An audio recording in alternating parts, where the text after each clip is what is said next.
الحمد للہ الذی وحدہ والصلاة والسلام علی من لا نبی بعدہ فاعوذ باللہ من الشیطان الرجیم بسم اللہ الرحمن الرحیم وما هذه الحیاة الدنیا الا لہو ولعب وإن الدار الآخرة لہی الحیوان لو کانوا یعلمون صدق اللہ العظیم۔ اللہ تبارک و تعالیٰ نے انسانوں کو دنیا میں آنے کا مقصد سمجھانے اور بتانے کے لیے مستقل ایک نظام چلایا اور انبیاء اکرام و رسول کا سلسلہ چلایا، اور انسان کو باوجود بہت زیادہ ہوشیار، چالاک، عقل مند ہونے کے اس کو دنیا میں آنے کے مقصد کو سمجھایا۔ اور اللہ تبارک و تعالی علیم خبیر ذات ہیں، اس بات کو وہ جانتے ہیں کہ انسان کو بھلے ہی وہ کتنا ہی عقل مند ہو، لیکن دنیا وہ ایسی ہے جہاں پر وہ جا کر اپنے مقصد کو، اپنے مقام اور مرتبے کو بھول جائے گا۔ لہذا ایک بہت زبردست نظام اور سلسلہ انبیاء و رسول کا چلایا، اور انہوں نے اپنی جان دے کر، اپنے جذبات، اپنا مال، اپنے گھر والے، اپنی ہر قسم کی قربانی کو دے کر انسان کو اس کا مقصد بتایا کہ تو دنیا میں کیوں آیا ہے، اور ہر انسان کو اس بات سمجھائی، اور ہر انسان کو یہ بات سمجھنی چاہیے کہ وہ دنیا میں کیوں آیا ہے۔ دنیا میں آنے کا انسان کا سب سے بڑا اور سب سے پہلا مقصد یہ ہے کہ وہ اپنے پیدا کرنے والے مالک کو، خالق کو پہچانے کہ اس نے میری تخلیق کی، اس نے مجھے پیدا کیا، اس نے مجھے سب سے اچھا بنایا۔ لقد خلقنا الانسان فی احسن تقویم، اور پھر اتنی زبردست انسان کی تخلیق کی ہے کہ اس کو ایک ناپاک قطرے سے بنایا، منی کے قطرے سے بنایا۔ خود اللہ کہتے ہیں کہ هل اتى على الانسان حين من الدهر لم يكن شيئا مذكورا، تو قابل تذکرہ چیز نہیں تھا، منی کا، ناپاک چیز کا کوئی تذکرہ نہیں کرتا، پھر اس سے اتنا خوبصورت، ایسا پیارا انسان، اتنا اچھا بنایا، سمجھ بوجھ والا، پھر اس کی بال، اس کے کھال، اس کی آنکھ، اس کے خد و خال سے کسی چیز سے بھی وہ منی کا اثر نظر نہیں آتا۔ کسی چیز سے بھی کوئی بھی چیز بنی ہوتی ہے تو اس کے رو مٹیریل اس کے اندر ظاہر ہوتے ہیں، یہ پلاسٹک سے، یہ لوہے سے بنا ہوا ہے۔ انسان کو دیکھ کر کون کہہ دے کہ یہ منی کے قطرے سے بنا ہوا ہے، اور پھر اس انسان کو ایسا بنا ہے، اس سے دوسرا انسان پیدا ہوتا ہے۔ ایک روبوٹ پیدا کرو، بناؤ روبوٹ کو، روبوٹ سے دوسرا روبوٹ نہیں پیدا ہو سکتا۔ اس منی کے قطرے کو اللہ نے وہ تخلیق اور وہ شکل و صورت اور وہ وجود بخشا کہ جس کے ذریعے سے دوسرا انسان وجود میں آتا ہے۔ تو اس کو سوچنا چاہیے کہ میرے اللہ نے مجھے اتنا اچھا بنایا، تو دنیا میں آنے کا میرا مقصد کیا ہے؟ اور پھر اس بات کو بھی دھیان رکھنا چاہیے کہ وہ اللہ نے انسان کو سب سے بڑا بنایا، اس سے بڑا کوئی نہیں سوائے اللہ کے، اس سے بڑا کوئی نہیں، فرشتہ اس سے بڑا نہیں، جنات اس سے بڑا نہیں، آسمان و زمین اس سے بڑے نہیں، سورج چاند ستارے اس سے بڑے نہیں، ہوا، آگ، پانی، پہاڑ، ندی، دریا، کوئی اس سے بڑا نہیں، سب سے بڑا وہ۔ تو اتنا بڑا تجھے بنایا، تیری ذمہ داری کیا ہے؟ رسپانسبلٹی تیری کیا ہے؟ وہ سمجھنا ضروری ہے۔ تو پتا تھا اللہ تبارک و تعالیٰ کے علم میں ہے کہ یہ بھول جائے گا، سمجھ نہیں جائے گا یا خطا کر جائے گا، تو اس کو سمجھانے کے لیے افراد بھیجے، اور انبیاء اکرام علیہم السلام نے آ کر انسان کو دنیا میں آنے کا مقصد بتایا. اس میں سب سے پہلا اولین اور سب سے بڑا عظیم مقصد اپنے مالک کو پہچانے کہ اس نے اس کو کیسا بنایا اور مالک اس کا کیسا ہے. اس کا مالک کا تعارف کرایا انبیاء اکرام نے، اور اس مالک کی عبادت ضروری ہے وہ سمجھایا، ضروری ہے وہ سمجھایا، اور کیسے جینا کیسے رہنا وہ سکھایا. اور پھر اللہ تبارک و تعالی نے قرآن کریم کے اندر بار بار اس بات کو سمجھایا کہ یہ دنیا کے اندر لگ مت جانا. وما هذه الحیات الدنیا الا لغو ولعب. یہ دنیا کی زندگی کھیل تماشا ہے، کھیل تماشا ہے. لہو کے معنی کہ ہر وہ چیز جو اپنی طرف مائل کر لے اور ضروری کام سے روک دے، لہو. لعب کھیل تماشا، دنیا فانی فنا ہونے والی چیز. تو یہ دنیا کی چیز تو ایسی ہے اپنے طرف اٹریکشن والی، اپنی طرف متوجہ کر لے گی، اور تیرے دنیا میں آنے کا اور تیری زندگی کا، تیرے صبح شام کا جو مقصد عظیم ہے اس سے تجھے بھلا دے گی. تو اس کی طرف مت جانا. وَإِنَّ الدَّارَ الْآخِرَةَ لَهِيَ الْحَيَوَانُ. آخرت کی زندگی ابد الآباد کی ہے، اس کی طرف اس کی فکر کرنا، اس کی کوشش، اس کے لیے محنت مشقت، اس کے لیے تھکنا تھکانا. یہ سمجھ رہے، یہ قرآن سمجھا. لو کانوا یعلمون، کاش وہ جانتے سمجھتے، کیا فانی کیا باقی وہ سمجھتے. یہ دنیا فانی ہے، اس کے اندر لگنے کی کوشش. عامتاً دنیا کے اندر لگنے والے دنیا فانی ہے اور اسی کی کوشش کر رہے ہیں. جو یہیں رکھ کر جانا ہے اسی کے پیچھے لگے ہوئے ہیں، بنگلے کے پیچھے لگے ہوئے ہیں، کمائیوں کے پیچھے لگے ہوئے ہیں، نوکری کے پیچھے، چھوکری کے پیچھے جو لگے ہوئے ہیں، تو سب یہاں چھوڑ کے جانا ہے. قرآن کہہ رہا ہے کہ آخرت کی ابد الآباد کی زندگی، وہاں تجھے جو کام آئے گا وہ کام کر تو لے جائے گا وہ چیز. جہاں کا جو کام کیا وہ وہاں لے کے جائے گا. آخرت کا کیا تو آخرت میں لے جائے گا، آخرت کا کیا ہی نہیں تو پھر آخرت میں کیسے لے جائے گا. اور اتنی بڑی ذمہ داریوں کے ساتھ انسان کو بھیجا. میں بار بار انسان ہی کہہ رہا ہوں کہ وہ اپنے مقام اور مرتبے کو پہچانے. تجھے دنیا کی خاک چھاننے کے لیے، تجھے دنیا چاٹنے کے لیے، تجھے دنیا بٹورنے کے لیے، تجھے دنیا جمع کرنے کے لیے اللہ نے انسان نہیں بنایا.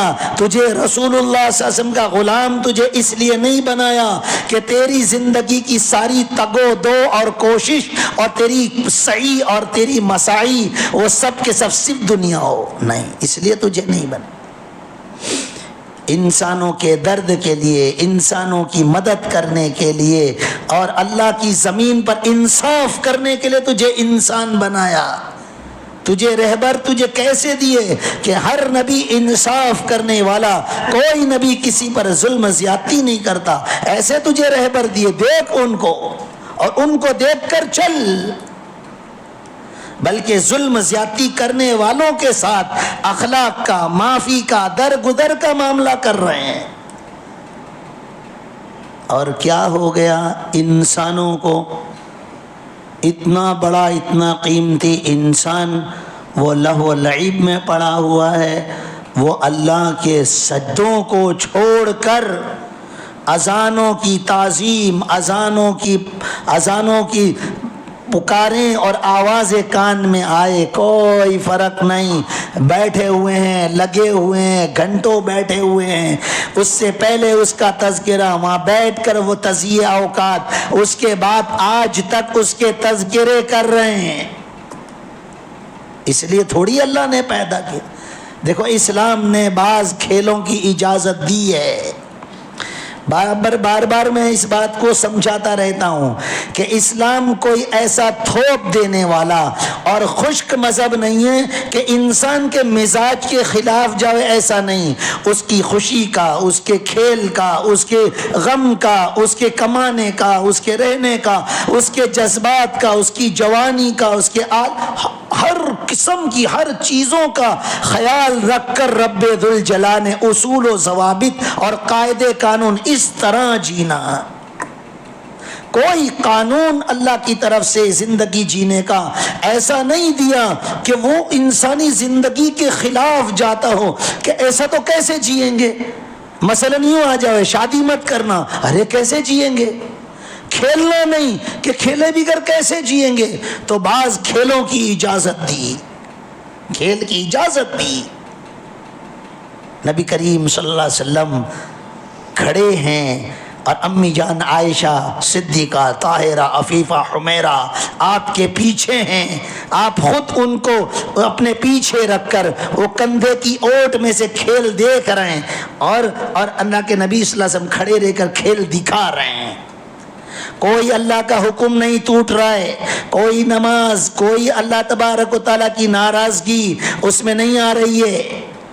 یہ نمونہ دیا، لیکن تم نے تو زندگی کا مقصد ہی کھیل بنا لیا، زندگی کا سارا خلاصہ کھیل کر لیا۔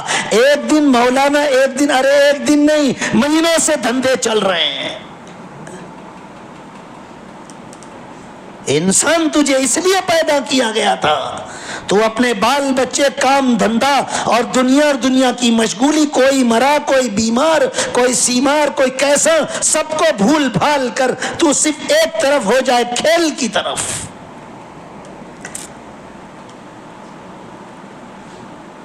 رسول اللہ صلی اللہ علیہ وسلم کا امتی ایسا بے فکر ہوگا، اس کی زندگی کے خلاصے کھیل اور کود ہوں گے، وہ فانی دنیا کے پیچھے لگ جائے گا اور ابد الآباد کی زندگی کو چھوڑے گا، اللہ کے سجدوں کو ضائع کرے گا، مسجدوں کی نمازوں کے کباڑے نکال دے گا، اذانوں کی تعظیم نہیں کرے گا، کوئی کام کے لیے بھیجے میں کہیں نہیں جاؤں گا۔ لا الہ الا اللہ۔ بہت غلط زندگی ہم نہ گزار رہے ہیں۔ بہت بڑے مقصد کے لیے اللہ نے انسان کو دھرتی پر بھیجا ہے، بہت بڑے مقصد کے لیے۔ کوئی ایک دن، ارے جب بہت بڑا آدمی ہوتا ہے، گھر کا ذمہ دار کھیل کود میں لگ جائے، محلے والے سمجھاتے ہیں، واہ تم یار گھر کے ذمہ دار ہو، یار تم ذرا گھر کی فکر کرو۔ اے انسان، تجھے اس دھرتی پر خلیفہ بنا کر انسان کو بھیجا، تو کھیل کود میں لگ جائے گا؟ تجھے تیری ذمہ داری کا احساس نہیں کہ پوری دھرتی کا تو خلیفہ اور اللہ کی طرف سے نائب ہے، تو اللہ کا نائب ہے، تو تیری ذمہ داری کچھ نہیں ہے۔ ایک نماز جان بوجھ کر قضا کرے، حدیث پاک کا مفہوم ہے کہ اس کا نام جہنم کے دروازے پر لکھ دیا جاتا ہے۔ ایک فرض نماز، بے نمازی ہو کر زندگی گزار رہے ہیں۔ کیا جوان، کیا بوڑھے، کیا مردوں کو دیکھ کر، کیا عورتیں، کیا ان کو کھیل کی پڑی ہے۔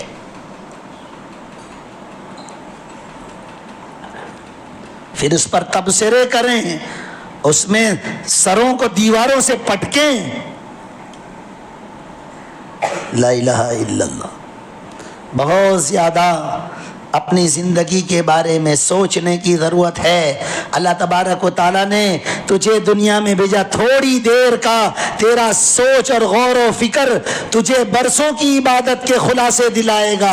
ان فی خلق السماوات والارض واختلاف اللیل والنہار لآیات لأولی الالباب الذین یذکرون اللہ قیاما وقعودا وعلی جنوبہم ویتفکرون فی خلق السماوات والارض ربنا ما خلقت هذا باطلا سبحانک فقنا عذاب النار۔ یہ اللہ تو نے بیکار ایسی باطل نہیں پیدا کیا۔ اللہ کی تخلیق میں غور و فکر، وَيَتَفَكَّرُونَ فِي خَلْقِ السَّمَاوَاتِ وَالْأَرْضِ، تجھے اس لیے پیدا کیا تھا، تو کھیل کود کرے گا تو۔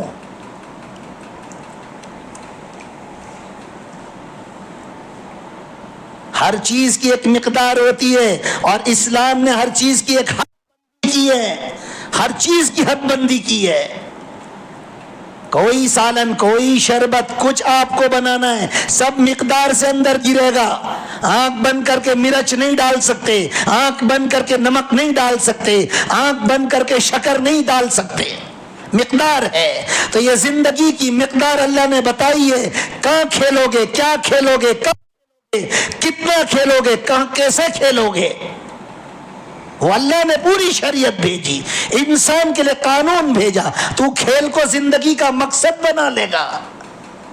تیری زندگی کا مقصد رب ذوالجلال کی پہچان تھی، اس کی معرفت حاصل کرنا اور اس کی اطاعت اور عبادت کرنا تیری زندگی کا مقصد تھا، تو یہ تو بھول جائے گا۔ لا الہ الا اللہ۔ توبہ کرنے کی ضرورت ہے، معافی مانگنے کی ضرورت ہے، اور اگر نمازوں کے قضا کیے ہیں یا جماعتیں چھوڑی ہے، صلاۃ التوبہ کے ساتھ اللہ سے معافی مانگے، مولا بھول ہوئی میری، بہت بھول ہوئی، اور آئندہ زندگی میں کبھی ایسا نہیں کروں گا۔